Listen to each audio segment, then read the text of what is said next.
What's up guys, this is Anthony from Anthony's Customs, and for this review we're going to be looking at the Build-A-Figure Iron Monger. This is based on the comic design, so he's all blue, a little bit of red here and there, some black, but generally he's solid molded blue plastic with this marbly metallic plastic. It's actually really nice. It's nice and sparkly, especially under the bright lights. Black wires here, or tubes, or whatever those are. Black antenna, which mine is bent, but you can straighten that out with hot water. And then it looks like the chest is actually, looks like it's molded plastic for the red, but I could be wrong. It's hard to tell under these bright lights. Let me zoom in. That'll give us a better look. Maybe. I don't know. Hard to say.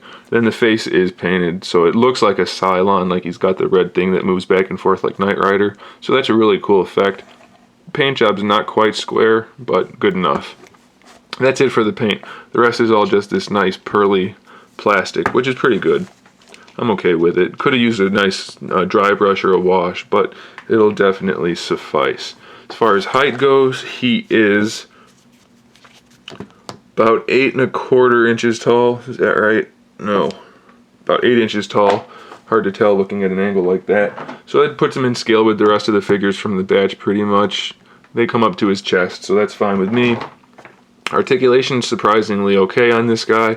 The head is on a ball joint, so you can spin it, of course, tuck it in, make it look up a little bit, cock it from side to side, just a little bit, not a bunch, but definitely enough to get some nice poses.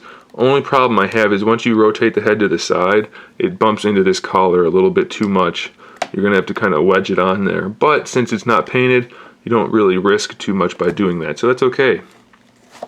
Shoulder pads are fixed in place, but they're kind of flexible, so they won't get in the way too much. You have a ball hinge shoulder, so you see it just kind of pushes out of the way when it needs to. Bicep swivel. Let's see if I can get it to go. It was stuck earlier. Still stuck. Both of them are stuck. Maybe it's not there. I swear there's a bicep. Yeah, there's a swivel there. They're just both stuck, so I can't show that to you, but unless I'm going crazy, hold on a second.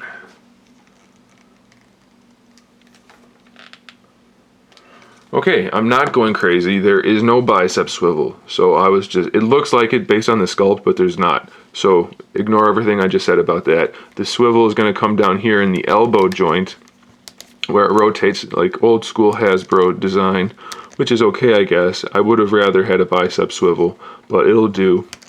Has the elbow hinge there as well. Kind of squatty arms, but the whole figure is, so it doesn't look too bad. I'm okay with it. Has a wrist swivel for each hand as well. These are nice and soft, so they won't get in the way. For the torso joint, kind of like the Iron Man figures that we just got, Iron Man and Iron Patriot, it goes back pretty far, although there's a gap. Not far forward at all, but it's okay. I mean, it looks alright, and it would have been nice to have him look down a little bit better without tucking his face in, but what are you going to do?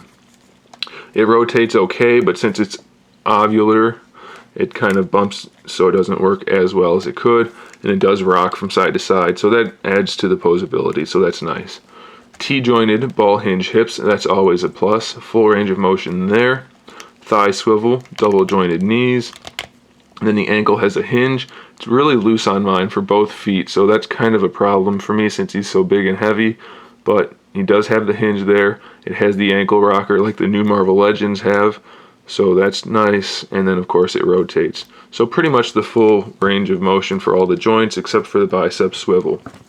Pretty cool figure. I do recommend you build him. Some of the Iron Man figures that it takes to build him aren't the best, but none of them are particularly bad, and he is pretty darn nice. Nice addition to the collection, so he's probably worth getting. Thanks for watching, guys. Stay tuned for more figure reviews, more custom figures, and other good stuff. And in the meantime, keep collecting.